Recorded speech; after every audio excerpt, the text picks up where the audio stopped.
Unahin ko na ang ito. Lagyan natin yung yun ako yung isang dyan, isang hito. Lagyan na natin. Tumatalon-talon pa eh. Balagyan na natin. Unahin na natin. Talon ng talon eh.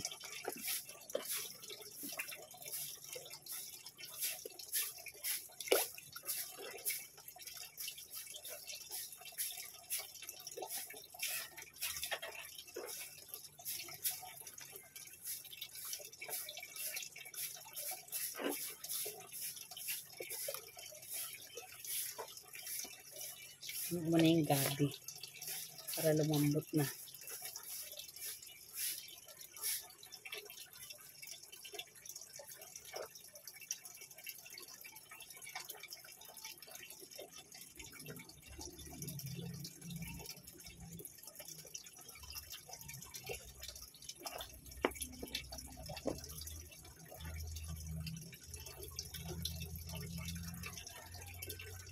Labanos.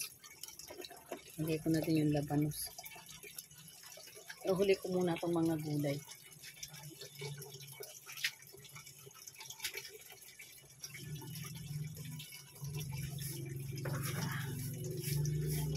Takpan natin. Natin yung pantak.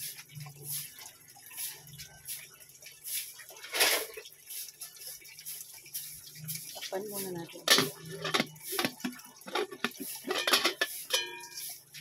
Dali.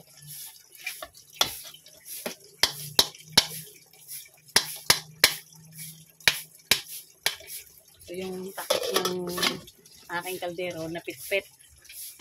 Ayan, pinukpok ko. Check muna natin, pakaluin muna natin. So, kung yung kulo na siya, check natin.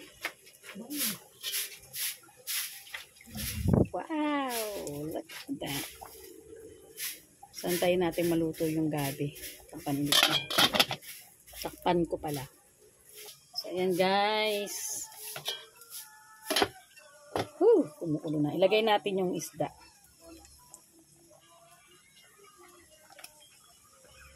Ang mga cute na isda.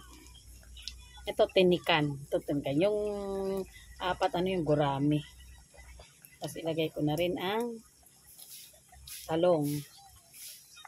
At sitaw. Ayan. Hindi ko pa ilalagay itong mamaya na sa huli. Lagyan ko pala ng asin. Wait lang. Ito asin. Hindi natin asin. Ito lang. Check natin ulit. Wow! Look at that. Sarap. Tignan mo yung kulay ng talong. Napakaganda. So guys, ilalagay ko na yung sigarilyas. Yung sili. At syempre ang pechay. Ilagay ko na. Takpan ulit natin guys. So ayan guys, tingnan ulit natin. Wow, luto na. So lagyan na natin ng pang-asin.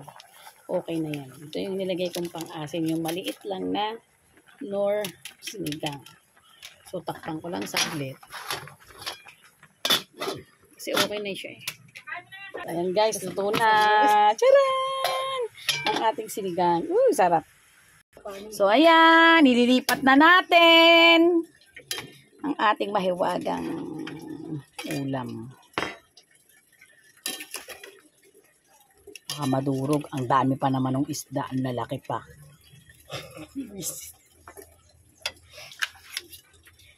Ayun, talaga naman. I love you ka na lang sa sarap. Meron pang sugpo. O, ayan, may sugpo. Nakita niyo yung sugpo? Ayan. Sugpo ho yan, paglaki. Ayan po ang gulay at saka sugpo. Ay, sarap. Eka nga. Ayan, luto na po ang aming ulam. Sinigang na, tinikan at gurami. At mayroong sugpo. Paglaki.